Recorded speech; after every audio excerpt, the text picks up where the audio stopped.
Josh Snowback talking about what would be my RPO package if I had to go in to a school tomorrow. It would only be off inside zone. This is because, from a timing perspective, I believe in wide zone, gap schemes, that sort of thing, or better runs. But to do those effectively, you have to run off the ball, take angles, things that are really good for the run game, but hurt the RPO game. You'll have guys too far downfield. You'll give up angles on like gap schemes for the quarterback to get hit, that sort of thing. So I wanted to only do RPOs, pull and throws, things I've talked about in the past, only on inside zone. This is a package I put together.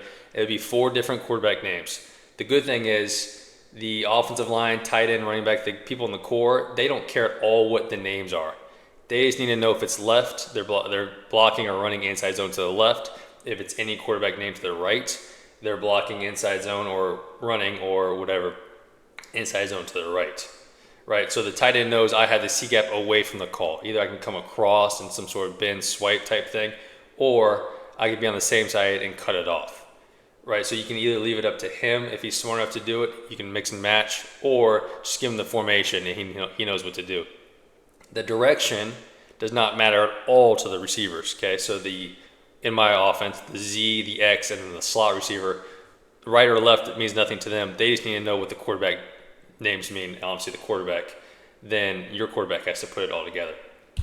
So going through it, this is what I believe to be the best overall package. Okay, it's 4 different ones, the best 4.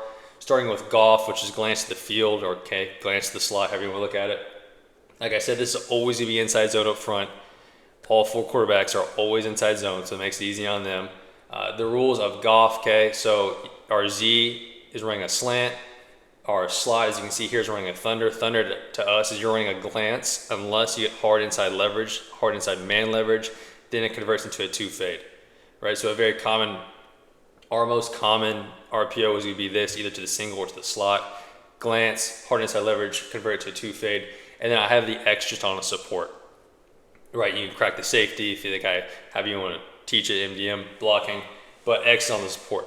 We basically always did RPOs to both sides. I think it's a little bit too much for the quarterback. Throw percentage was a little bit lower than everybody else's because it's like going to a Cheesecake Factory, right? The economy of choice. You have so many freaking choices you end up making out of them. So I want to kind of split it in half and either block a side and then RPO a different side. So this is kind of the base teaching of it. I've talked about all this other stuff, like the progression for the quarterback, NRP framework. I've talked about a lot of this other stuff in other videos. I just wanted to teach you how to kind of like tie it together if you kind of like this stuff.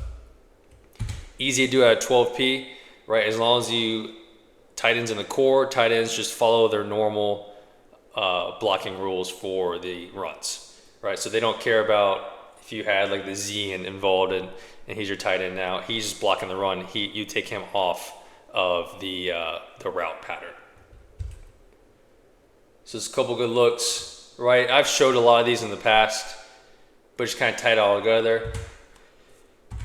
Right, so this would be Goff left, right, inside zone to the left. Ignore the receiver up to the top. He'll be, in my world now, blocking support, which would be the corner of this cover 2 look. But a good look down here at the thunder. I'm running a glance from the slot. Okay, 10-yard glance. Unless I got hard inside leverage, man leverage. Obviously, I don't have that, so I run the glance. And then the Z is running the slant. So Q, you're going glance to slant if you don't have a run read like I've talked about in the past. So not groundbreaking stuff, but just a way to tie all these concepts in together. Up front, they just need to know left. They don't care if it's Goff, Kyler, Lamar, whatever, however you want to build this package. They just need to hear left. Okay, I hear quarterback name left. I'm running inside zone to the left. Right, so this will take a little bit of imagination because we did all this stuff off all runs. Just pretend like we're always doing inside zone up front. Same exact thing. Now I do, obviously you see the slot conversion here. I'm running a glance, unless hard inside leverage. Do I have hard inside leverage? Yes, okay, convert to a 2 fade.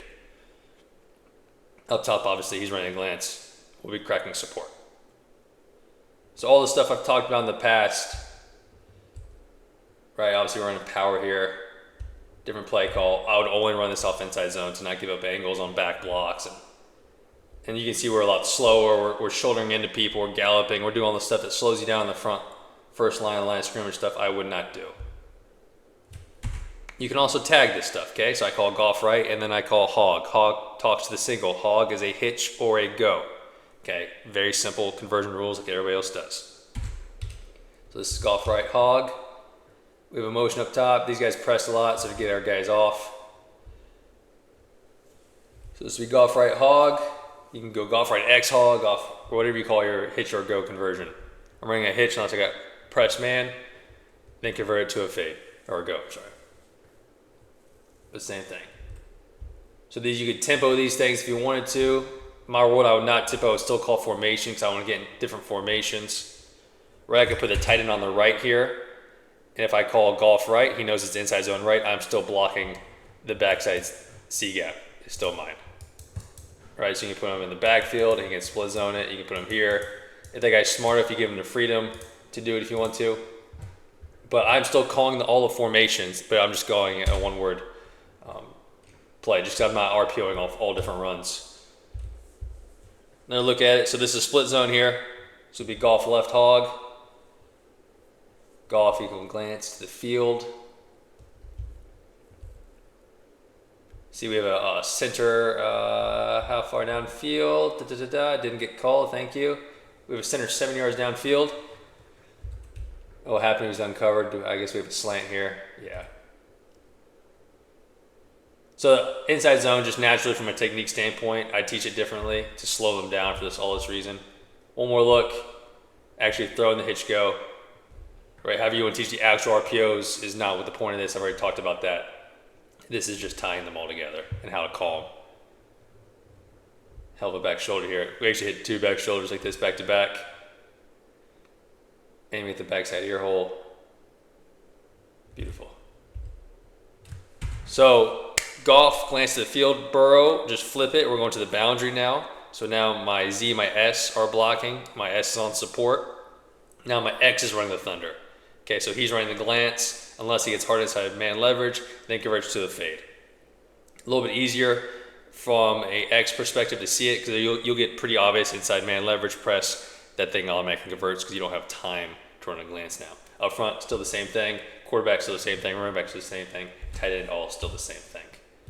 You can really tag this now. Your tags all apply to the field mostly, right? You can throw your bubbles, your hitches, your quick outs, your quick game over there to the right or to the field.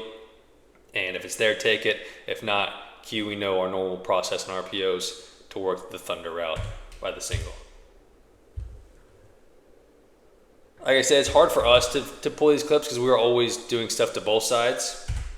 A lot of times, this is a beautiful, freaking beautiful glance. 15 yards on the hash is where this ball is caught. If you're an outside receiver, since a slot's usually much closer to the hash, it'll be closer to 12-ish, right? But I like depth. We were really short. Depth makes it easier, makes it read cleaner. The really successful glance teams I've seen, 15 yards on the hash. Okay, so break it at 10, break it at 3 steps, 5 steps, however you want to do it. But we have to get to 15 yards on the hash, especially as an outside receiver. All right, so this would be like Burrow left bub, or Burrow left, whatever you want to call that, quick screen to the right. Or I guess call Burrow left and take that whole thing off to the top, and there's blocking. Freaking beautiful. Same thing here. So they're doing a man insert thing, right? Just pretend like it's split zone. Burrow left bub. However you want to teach it, all the same, but it's a really good look at stack bubbles, glances, all the stuff we want. Timing wise, I talked about this in RP, like they're a little bit too fast with the running back if you want to throw RPOs, right? You can't have your running back passing your front hip and where's the ball snapped on? The ball or the receiver up top is what, 2 yards downfield? There's no way a quarterback can see it at times. Running back needs to wait for the ball to be caught, maybe change his footwork, something, but you can't throw RPOs like this. Your X is 2 yards downfield when the ball is already past the quarterback's front hip. Poor timing, because the route's wide open. It's just the back mechanics, for whatever reason, are way off here. Something to look at. Right, you can tag hitches. Don't look at the slot up top, or don't look at Don't get Josh. Okay, we're doing something different. But just pretend like we're all running hitches. Quick game, take it if it's there. If not, we're running our normal Burrow right here. Sorry. We're doing a fold scheme. This is a 3-2 beater. This is all the Iowa State stuff. We'd put up a solid 700 piece against these guys. I'll probably make a video on like how to beat 3 safety stuff. It's actually very simple.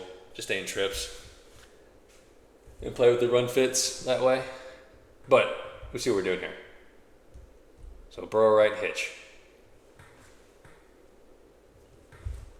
15 yards on the hash. Really good from tight, right? Glances from tight are always good to get that guy off, get your leverage, that whole thing. So here we're mixing and matching, okay? We have a wide split to the field. We have a really, really tight condensed split to the boundary. We have hitches up top. We have the glance down here, or the thunder down here. You want to press outside.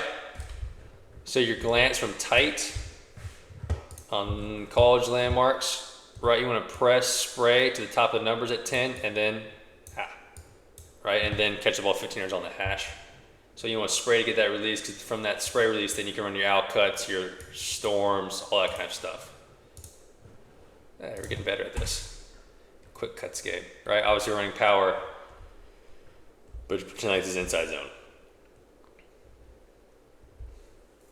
So you like to spray just a tick more. You can see from a timing standpoint, we're a little bit further downfield. We're closer to 5-6 yards downfield when the ball's on our front hip and he pulls it. You probably even want to be a little bit further, so slow the running back down a little bit more. Right, it's like, to me, inside zone is, I think, lead outside zone, or like Mike back, whatever you want to call it, well declared zone. Lead outside zone's a better run, mid zone's a better run, gap schemes are better runs. I think inside zone, for me, is when I want to do all the pull and throw RPO stuff. Like it's not Wake Forest, but becomes that sort of thought process where I want to do everything but hand the ball off an inside zone. So that's why they're slower up front, techniques are different, that sort of world. Because RPOs have a place. I don't think they're as prevalent now as they were, 5 years ago. You get too much tight coverage stuff. But they still do have a place. So same thing, like tagging Cougar for us was fade, quick out. Same thing. Burrow right, Cougar. Burrow left, Cougar, whatever it is.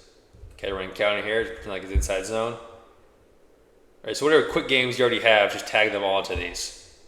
I just needed a way to limit myself because we had so many freaking options at UNC. It took forever to game plan. I think these are the best things, and then you can just kind of tag the quick games based off the week. This is an interesting one. So this is like the Baylor short. I was confused with choices. Like the deep choice world, okay, but he's gonna make it an 8 to 10 yard break on the deep choice. So like Burrow left vert here, up top, where's blocking. So that's a good look at how the base rules for me on most of these would be just blocking up top, because I want the quarterback focused on one thing, right? It becomes a little bit too much sometimes, but you're playing the vertical choice, deep choice game off that one guy. Telling me it's an 8 yard decision, so it'll be at 10 yards, that's perfect. And you're ready to go or the stop. These guys are obviously the OGs on it. Make it easy. These guys are smoking cigarettes down here. Up top, you're just playing the choice game off of RPOs. Nothing groundbreaking, just really good stuff. So Tua, this is the, I don't know the general soda, whatever, the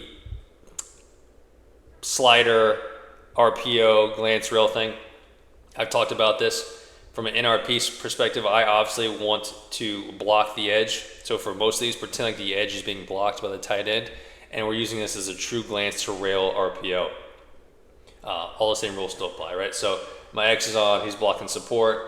My Z is on the same glance, and now my slot is on a rail. There would be some good clips of Montana running this from like an actual pull and throw perspective.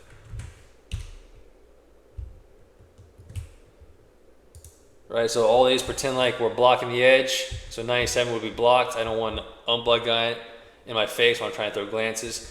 They ran the glances differently, right? Interesting way. They were more like pop-ish, so we just kind of settle in space. right? So you could just like chase space or however you want to teach it. I would just keep a true glance on. A glance from normal splits would hit in that same location from a horizontal perspective, so he can keep this thing more vertical. He's not going to run a true glance, so he's already in a tight split since he's already in that landmark we want to hit. QB wise, pretend like we're protected edge here. You're going glance to rail. Really, you're just kind of seeing this whole picture down here at once if your quarterback can handle it. Up top, we're blocking support perfectly. Same thing, pretending the edge is being blocked. Fun to do with motions. Glance is way too shallow.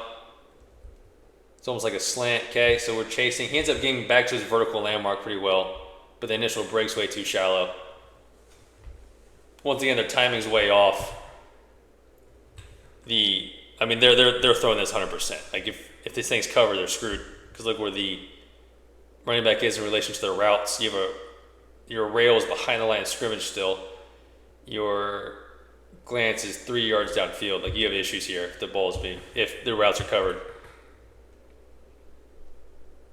So this to me is still true, still an RPO. We can absolutely hand this ball if it's covered. Same thing, just see the whole picture here as a quarterback, glance to rail. And we'll get to the flat component here next. One more look. Same thing though, if the glance is already tight, there's no reason to run a glance. He can just keep this thing perfectly vertical. We already have the horizontal displacement we want. Right, so you just run a vert. Or pop, however you kind of want to teach it. Right, the end should be protected here, that whole thing. So now you get into a different play to me, which is what these guys were running, but the quarterback now is getting outside the pocket. So I'm tagging slide onto this. Slide is telling the tight end, we're taking you off C-gap protection, C-gap cutoff, C-gap kick out. You're running the slider. So slider coming across the ball. Once you clear the D end, you're trying to get some depth 5 yards out of bounds. You won't get there on this because the ball is coming out so fast, but that's the overall objective here. I like the rail to actually stutter here. There'll be a good clip of Montana doing it. So kind of like I like on switch verts to show choice. You can kind of teach it the same way. So the rail route will actually stutter like he's blocking and then run the rail. It times up nicely. Q's reading the edge here. DN sits, we give it. We're running inside zone, beautiful. The DN chases, like stuff I've talked about in the past. Then we're pulling it.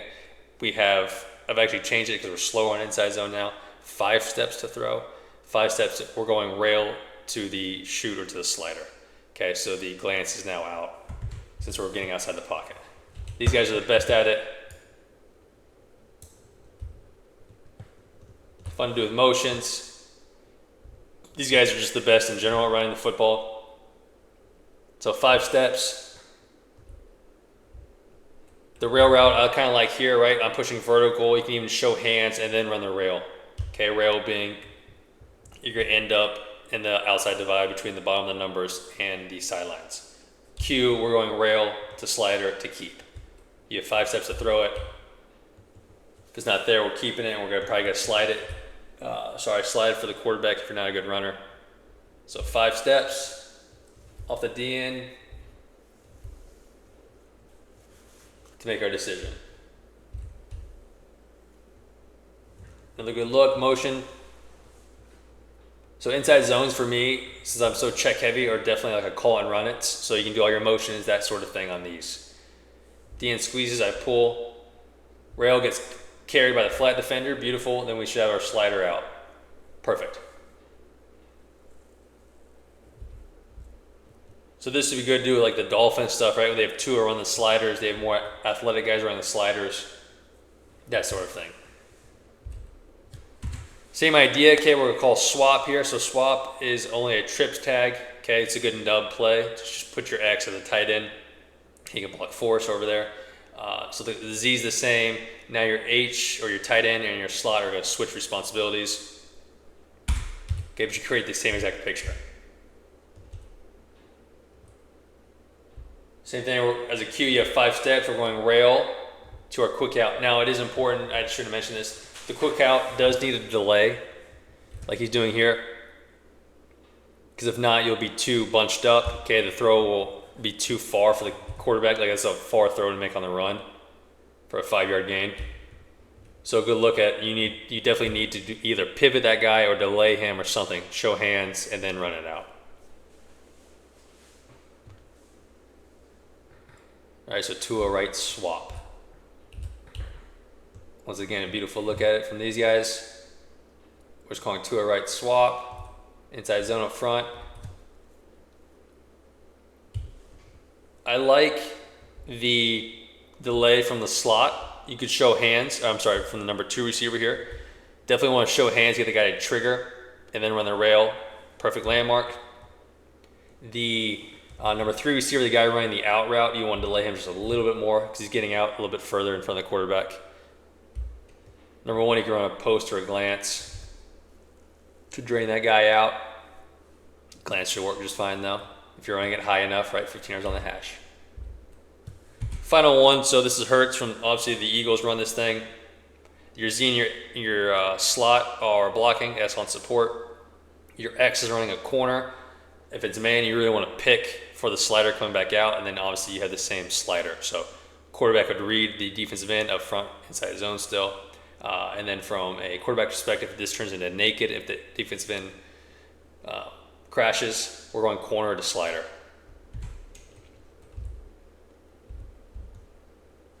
So here they don't have a slider, they're just calling a bubble up top, which you can do. I like it more with the slider. So this is kind of all the stuff I've talked about in the past, just how to get it all in. Right, so this is Hertz right bub. So you can call hitches up top, cougar, whatever you want up top. If it's there, take it. If not, we're running the Hertz part of the play. Inside zone right, we're in the end with the corner route. I don't know exactly how these guys technique the corner a little bit more, or a little bit differently. They would like more so run at the post safety, which timed up nicely. It's just a little bit harder to teach. I would just have them run a normal corner and just live with it. Look at they have bubble down here as well, but the slider coming across, we're in the end. This guy's pretty freaking electric quarterback, so he pulls it. I'm going corner, nope, slider, nope, run it, yes, touchdown. So the Eagles have great clips of this. Now they get much more of a man pick on the 11 gets him out. They really pick for the slider coming out. That's also an option with the corner route. Last one, I'm in on this tragedy of a play. We see we have both open. For some reason, the Q pulls up.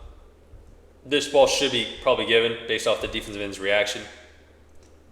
I don't know what he sees, but corner's open. The ball should be handoff. The slider's open, and we get 0 yards. Right, we were tagging Cougar up top, that whole world. You see what we're trying to create, though. So that's the RPO package. I get to end on this beauty. Let me see what 91 did. Yeah, this ball should be given. Based off the rules, now we're getting into a shitty box, right? It's cover 0. But the QB rules would be to hand this ball off. And then, of course, we had what happened. But so that's the RPO package, something to look at. I would only do off inside zone for the reasons I listed. So I hope you enjoyed it.